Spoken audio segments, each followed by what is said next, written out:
حبیب صلی اللہ علیہ وسلم جب اس دنیا میں تشریف لائے تو آپ کی آمد سب سے نمایاں آمد ہے۔ اللہ کے حبیب صلی اللہ علیہ وسلم جب اس دنیا میں تشریف لائے تو ایک آگ جلا کرتی تھی ایران کے بادشاہ کے محل میں، جو کئی سو سالوں سے ہزاروں سالوں سے وہ آگ جلا کرتی تھی۔ جب اللہ کے حبیب صلی اللہ علیہ وسلم کی پیدائش ہوئی تو وہ آگ بجھ گئی۔ اللہ کے حبیب صلی اللہ علیہ وسلم کی آمد سے پہلے کتابوں میں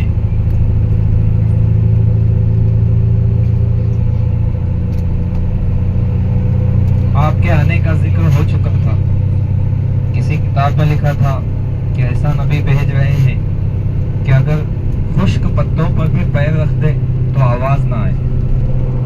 کسی کتاب میں لکھا کہ ایسا نبی بھیج رہے ہیں کہ جن کی زبان سے کبھی کوئی ایسا لفظ نہیں نکلے گا جو کسی کی دل آزاری کرے۔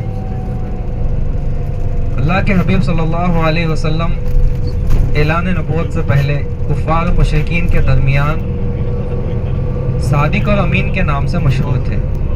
یہ کفار مشرکین نے آپ کو ٹائٹل دیا تھا، اللہ رب العزت نے ان سے دلوایا تھا کہ آپ سچے ہیں، آپ امانت دار ہیں۔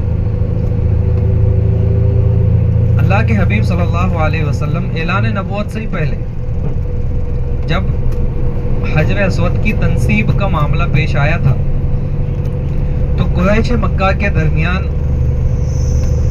ایسا جھگڑا شروع ہوا کہ ہر کوئی یہ چاہتا تھا کہ حجر اسود کو ہم نصب کریں اس کی جگہ پر۔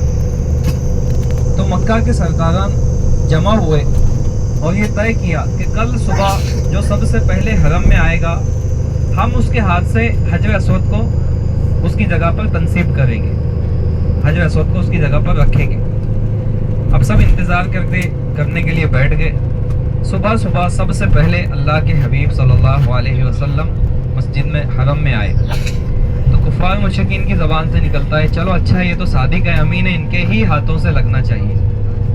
اللہ کے حبیب صلی اللہ علیہ وسلم سے کہا گیا کہ حجر اسود کو اپنی جگہ پر آپ تنصیب کیجئے۔ تو اللہ کے حبیب صلی اللہ علیہ وسلم نے کیا ترکیب لگائی، اپنی چادر بچھائی، حجر اسود کو اس پہ رکھا اور پھر چادر کے ساتھ حجر اسود کو اٹھایا اور کہا کہ سب اس چادر کو پکڑ لو۔ تو سارے سرداروں نے اس چادر کے کونوں کو پکڑا اور اللہ کے حبیب صلی اللہ علیہ وسلم نے حجر اسود کو اپنی جگہ تنصیب کر دیا۔ تو یہ ترکیب قریش مکہ کو بہت پسند آئی اور جو جھگڑا شروع ہوا تھا اللہ کے حبیب صلی اللہ علیہ وسلم جھگڑا ختم کر دیا۔ اللہ کے حبیب صلی اللہ علیہ وسلم کی نبوت کی شروعات سچے خوابوں سے ہوئی۔ آپ جو خواب رات میں دیکھا کرتے تھے دن میں وہ خواب حقیقت ہوتے تھے۔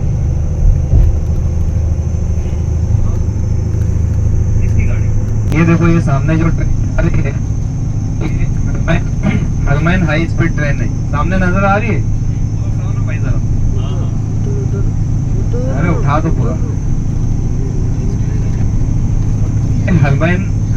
حرمین ہائی اسپیڈ ٹرین ہے۔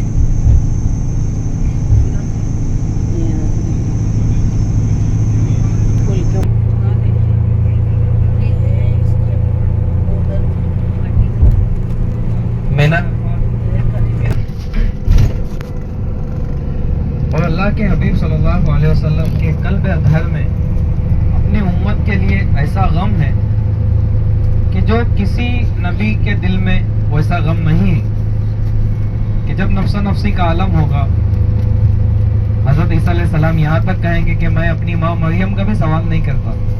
ایسے وقت میں بھی اللہ کے حبیب صلی اللہ علیہ وسلم کی جب دعا کی فریاد اٹھے گی تو ساری کائنات حیرت میں پڑ جائے گی کہ یہ کون ہے جو اپنے آپ کو چھوڑ کر اپنی امت کو مانگ رہا ہے۔ جب سب یا رب نفسی نفسی کہیں گے اللہ کے حبیب صلی اللہ علیہ وسلم کہیں گے یا رب امتی امتی۔